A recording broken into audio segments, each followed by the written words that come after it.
Turning now to the international situation, we're seeing a real rise in cases in France, Germany, and Spain, as well as in South Korea, which is seeing a flare up after doing so well for so long. Is this simply the leaky bucket virus doing what it does? And are you concerned that things could get out of control in some of these countries? Well, this surely is disheartening. And let me go back and kind of replay the op-ed piece that Neil Kashkari and I did in the New York Times several weeks ago talking about lockdowns. And I made the point at that time that the United States hadn't learned the lesson that a number of these foreign countries did, that they had to sufficiently lock down, meaning they really had to drive the virus activity down to a level of less than one case per 100,000 population per day to be able to fight it on a more routine basis, meaning that they exhausted 99.9% of that coronavirus forest fire, and there was just the small brush fires, the little places that would heat up again, that then the county fire department could handle. They didn't need the super forest fire crew to come in and do it. And at the same time, we never got close. So, we ended at about 60% or 70% fire contained in by Memorial Day and then let go. And I said, we need to learn those lessons. Well, I think right now a number of the countries around the world that did such a great job at this, unfortunately, are learning our lessons. And I wish they wouldn't.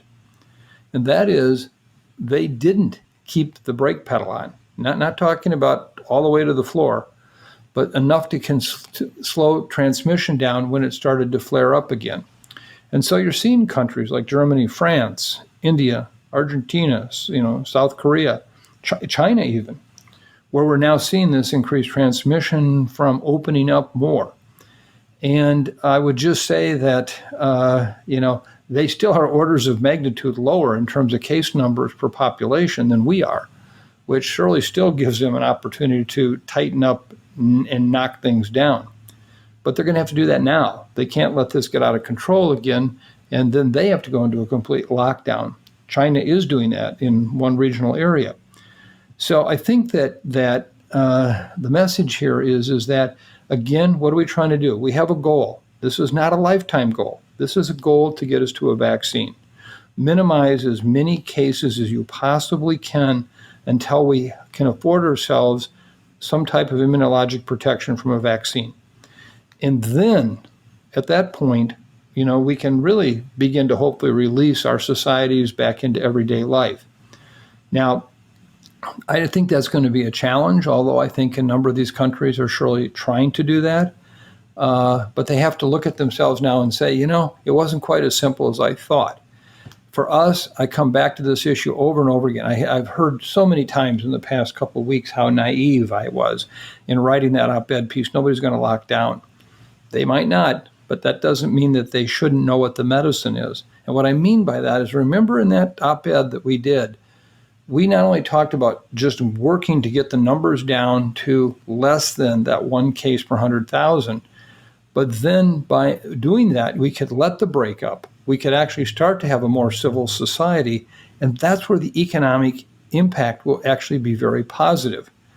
Remember, we said hold everyone whole. Not everyone was held whole after the March outbreak. It was not done.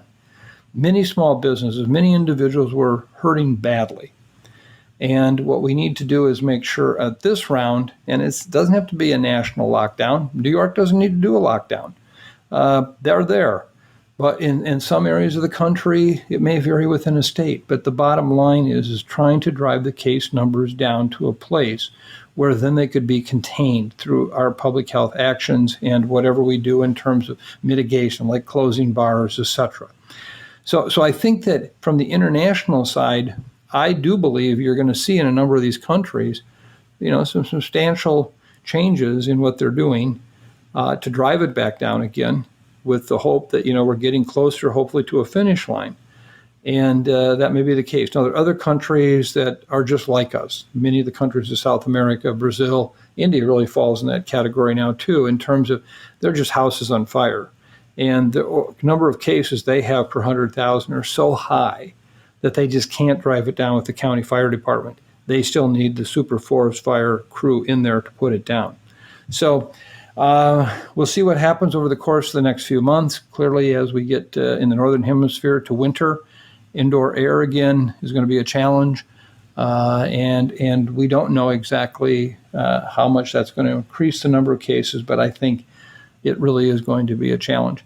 And, as you said in the question, Chris, about the issue of the leaky bucket virus, this is exactly what this thing is doing. It is exactly it. Look at New Zealand.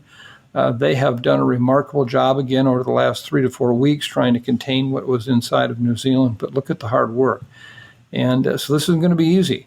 At this point, whatever we do from a public health standpoint will have a direct impact on our economy. And we have seen the recovery in Europe. We've seen what New York has been able to do, even though they're not where they once were. They are surely in much better shape than many of us where houses have been on fire.